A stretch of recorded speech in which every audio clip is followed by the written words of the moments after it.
Rabbi Heschel Weinreb, the former president of the Orthodox Union, spoke at one of our events. The head of one of the largest Jewish religious organizations in the world spoke about his life. His speech was not dedicated to philosophical or theological topics, but in passing, he mentioned questions he had about religion throughout his life and the doubts in his faith that he had at times. He preempted them with the words, "Who doesn't have such questions?" The next speaker was Dennis Prager, a famous radio host and writer. Before starting his prepared remarks, he made the following observation. "Some time ago," he said, "I participated at a debate on religion at the Conference of American Atheists.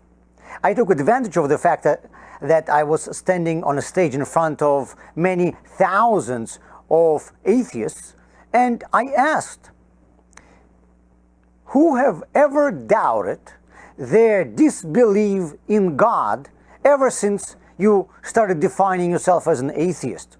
Please raise your hand." No one raised his hand.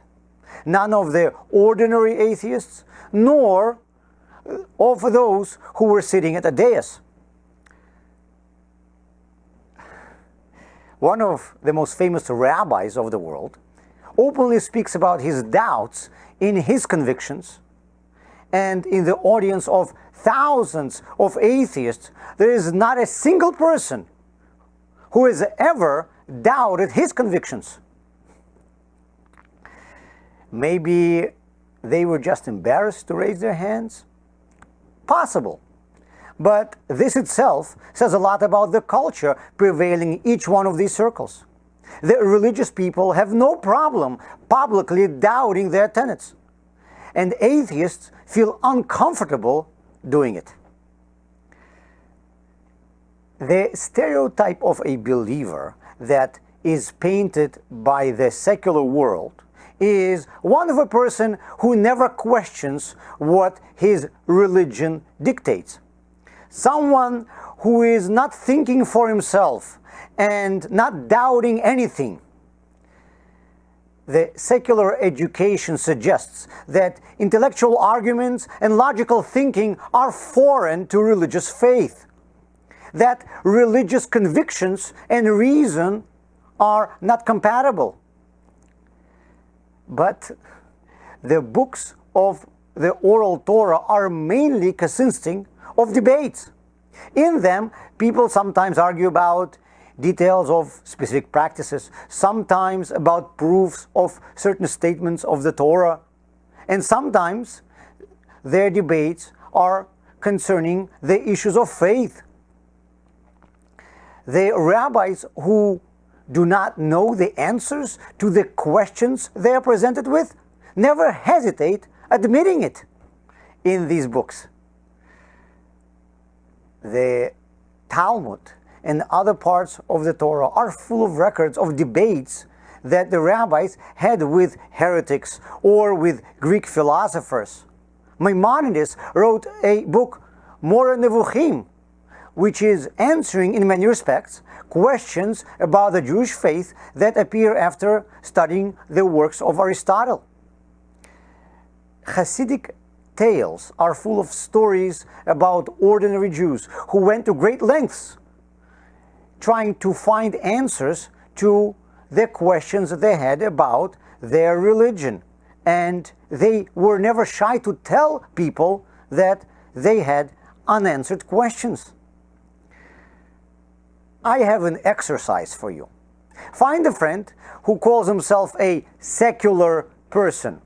Ask him to write a list of ideas, ethical values, or life's principles that he holds to be true. Then ask him to write down when was the last time he questioned them and seriously sought answers to his questions. Or When was it the last time that he read a book that was aimed at questioning these ideas? I'm afraid that the answer that you will get will be similar to the one Dennis Prager received at the Atheists' Convention. If you are a thinking person who likes asking questions, I invite you to join us for the series of classes titled Wrestling with Faith.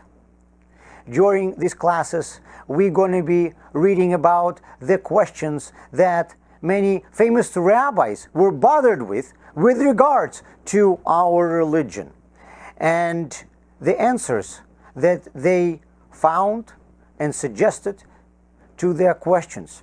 I will be sharing my personal experiences of questions I have had in the past and the questions I'm bothered with right now.